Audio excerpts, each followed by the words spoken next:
Hello everyone, ये हमारा ऐसे राइटिंग पर लेक्चर 8 है, जिसमें हम पक्षपातपूर्ण मीडिया भारत के लोकतंत्र के समक्ष एक वास्तविक खतरा है उस पर चर्चा करेंगे। लेकिन अगर आपने उससे पहले के लेक्चर मेरे नहीं देखे हैं ऐसे राइटिंग पर, तो आप पहले उन्हें देखना, तभी आप इस लेक्चर का जो बेनिफिट है वो ज़्यादा से ज़्यादा उठा पाएंगे।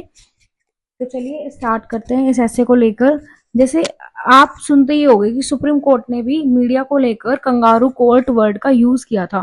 तो ये जो वर्ड है कंगारू कोर्ट, इससे इसका क्या मतलब है? इसका ये मतलब है कि मीडिया क्या करती है कि इस तरह से चीजों को दिखाने लगती है कि जो लोग हैं वो जो चल रहा है वो सब कुछ हकीकत उसको मानने लगते हैं। तो सुप्रीम कोर्ट के निर्णय आने से पहले ही मीडिया एक ऐसा माहौल क्रिएट कर देती है जिसको लेके सांप्रदायिक दंगे जैसी चीजें भी सामने आती है।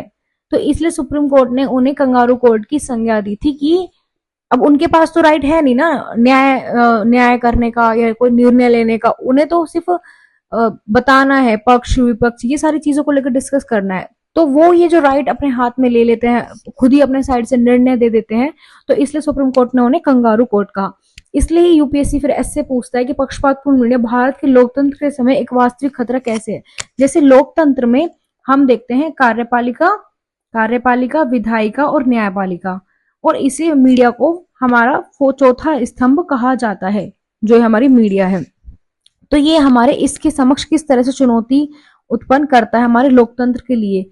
जैसे अब आपने मीडिया को लेकर देखा होगा, कोविड-19 में उन्होंने किस तरह से एक डर का माहौल क्रिएट कर दिया गया था बहुत ही ज्यादा लोगों के मन में, जबकि उससे मेंटल हेल्थ पे भी लोगों की बहुत ज्यादा इफेक्ट पड़ता है। तो उन्होंने उस डर को किस तरह से कम किया जाए या क्या करना चाहिए, अवेयर करना चाहिए किस तरह से। लेकिन उनको टीआरपी किस तरह से मिलेगी? सिर्फ सनसनीखेज। तो एक डर का माहौल ज्यादा क्रिएट किया गया था, जबकि वो इसके अपेक्षा कुछ और भी बेटर कर सकती थी। इसी तरह से रिसेंट कोलकाता केस को लेकर देखो, तो जब इस तरह की घटनाएं होती है उसको तो मीडिया क्या करती है कि सनसनीखेज की तरह दिखाएगा, है ना। अब आप लोगों से ये क्वेश्चन है, आप ये देखो कि मान लो एक वृद्ध महिला है, उसके घर में चोरी हो गई, ठीक है, और एक तरफ छेड़छाड़ की लड़की के साथ घटना हो गई। तो वो जो मीडिया है वो किस न्यूज को दिखाने में ज्यादा इंटरेस्टेड होगा? तो इस बात से भी आप समझ रहे होगे कि मीडिया किस तरह से करती है, वो बस टीआरपी इन सारी चीजों को ध्यान में रखती है। जबकि हमारे देश के सामने ट्रांसजेंडर, दिव्यांगों को लेकर, बेरोजगारी को लेकर, डेमोग्राफिक डिजास्टर को लेकर ये सारे मुद्दे पर बात होती ही नहीं है। वो बस जिससे टीआरपी मिलेगी, लोग आएंगे उसे देखेंगे, उस चीजों को उस तरह से दिखाती है सनसनीखेज बनाकर। तो इसलिए ही यूपीएससी ने फिर ये क्वेश्चन किया आपके सामने।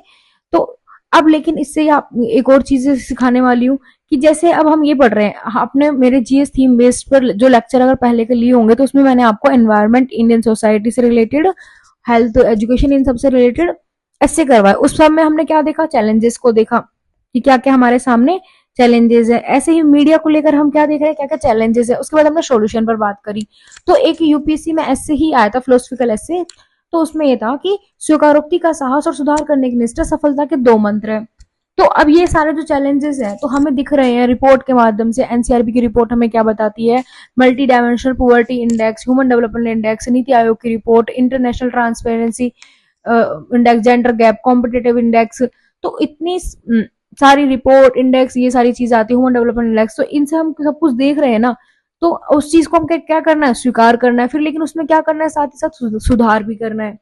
तभी तो यूपीएससी जीएस में भी क्वेश्चन बोलता है कि इतनी सारी जो सरकार की तरफ से नीतियों का क्रियान्वयन किया जा रहा है, लेकिन फिर भी जो रिजल्ट है वो देखने को नहीं मिल रहे हैं। तो हमें अपने सस्टेनेबल डेवलपमेंट गोल प्राप्त करने हैं, zero hunger, no poverty, good health and wellbeing. तो हम इस सबको किस तरह से कर पाएंगे? तो आपको इसी तरह से एक मीडिया वाला एंगल भी उस ऐसे में लिख लेना है, इसमें जो भी हम पढ़ने वाले हैं।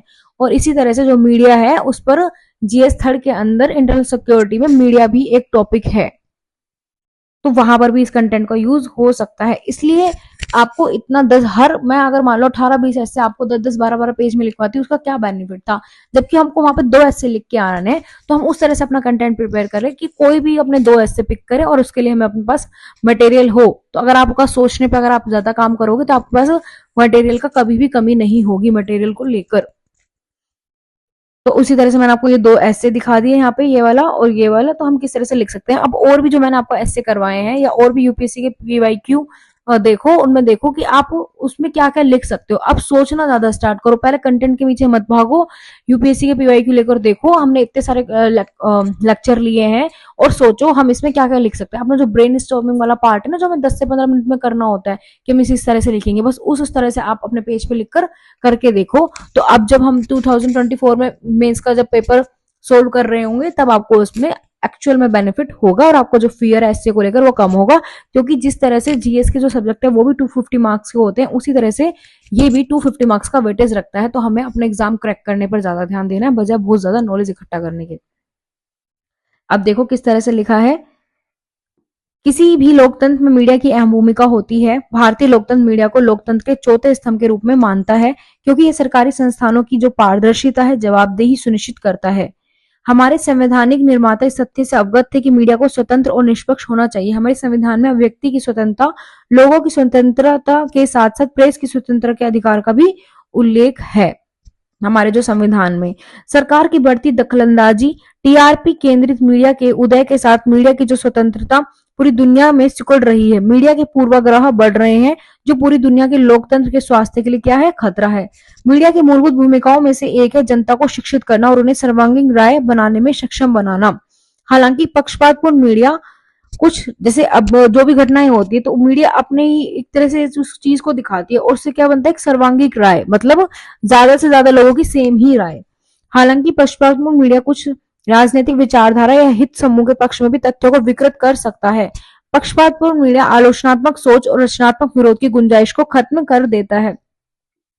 पक्षपातपूर्ण मीडिया समाज में विपरीत भूमिका निभाता है। किसान आंदोलन के दौरान मीडिया की भूमिका ने, जैसे किसान आंदोलन आया था, वो कितना अच्छा कानून था, अगर ठीक है उसमें कुछ कमियां भी थी तो उन कमियों को दूर करने पर बात होनी चाहिए थी, ना कि उस जो किसान के लेकर जो भी आए थे, बिल आया था, उसको भी उन्होंने खत्म कर दिया। कृषि बिल जो आया था हमारा। तो पक्षपात मीडिया समाज में विपरीत भूमिका निभाते हैं। जैसे किसान आंदोलन के दौरान मीडिया की भूमिका ने समाज को किसान समर्थक और किसान विरोधी समूह में ध्रुवीकृत कर दिया, जो वास्तव में सामाजिक ताने बाने के लिए खतरे थे। पक्षपातपूर्ण मीडिया देश के लोकतांत्रिक मूल्यों और सामाजिक ताने बाने को नष्ट करने वाली राजनीति के कारण होने वाले धार्मिक संघर्षों जैसे संवेदनशील मुद्दों को बढ़ाता है। एक स्वतंत्र लोकतंत्र पारदर्शी, जवाबदेही और नियंत्रण एवं संतुलन की एक मजबूत प्रणाली पर पनपता है। पक्षपातपूर्ण मीडिया दुष्प्रचार को बढ़ावा देकर, गलत सूचना फैलाकर, लोकतांत्रिक संस्थानों में विश्वास को कम करके इन मूल्यों को कमजोर करता है। कोविड-19 के दौरान सोशल मीडिया पर सांप्रदायिक टिप्पणियों की बाढ़ आ गई, जिसने देश के सौहार्दपूर्ण सामंजस्य के लिए सीधा खतरा पैदा कर दिया। पक्षपातपूर्ण मीडिया भारतीय लोकतंत्र के लिए वास्तविक खतरा है, लेकिन यह निष्कर्ष निकालना ही तो पर्याप्त नहीं है। मैंने बताया था आपको, हमको सोल्यूशन पे भी बात करनी है, हमें इस समस्या के समाधान के बारे में बात करनी होगी। मीडिया संगठन का एक ऐसी आचार संहिता अपनाना चाहिए, निष्पक्षता और वस्तुनिष्ठता को जो बढ़ावा दे, मतलब ट्रांसपेरेंसी लेकर आए वो। इसके अतिरिक्त स्वतंत्र मीडिया निगरानी संगठन की स्थापना की जा सकती है। निष्कर्षतः हम कह सकते हैं कि पक्षपातपूर्ण मीडिया भारतीय लोकतंत्र के लिए एक महत्वपूर्ण खतरा है, लेकिन आशा की गुंजाइश भी है। तो आप इस निष्कर्ष का यूज अपने जीएस 3 वाले पार्ट में भी, इंटरनल सिक्योरिटी में मीडिया जो है वहां पर भी कर सकते हो। निष्कर्षतः हम कह सकते हैं कि पक्षपातपूर्ण मीडिया भारतीय लोकतंत्र के लिए एक महत्वपूर्ण खतरा है, लेकिन आशा की गुंजाइश भी है। हमें इस समस्या के समाधान के लिए महत्वपूर्ण कदम उठाने चाहिए। मीडिया साक्षरता, मीडिया नैतिकता, स्वतंत्र और निष्पक्ष रिपोर्टिंग के नियामक तंत्र और सार्वजनिक भागीदारी पर जोर देने वाले बहुआयामी दृष्टिकोण के माध्यम से पक्षपातपूर्ण मीडिया की समस्या को संबोधित करके इस देश के लोकतांत्रिक ढांचे को संरक्षित कर सकते हैं। इन उपायों को अपनाने से नागरिक सशक्त होंगे, एक लचीला लोकतंत्र सुनिश्चित होगा, जो सच्चाई, विविधता, जवाबदेही को कायम रखेगा, जिससे भारत के लिए उज्जवल और अधिक सामंजस्यपूर्ण भविष्य का मार्ग प्रशस्त होगा। तो अपनी जो एंडिंग है वो पॉजिटिव लाइन के साथ ही हमेशा करनी है। तो और अगर आपको मेरा इनिशिएट पसंद आया तो आप इस चैनल को सब्सक्राइब कर सकते हो, और इसको ज्यादा से ज्यादा लोगों को शेयर करो, एस्पिरेंट को, ताकि वो एक सही दिशा में अपनी तैयारी कर सके।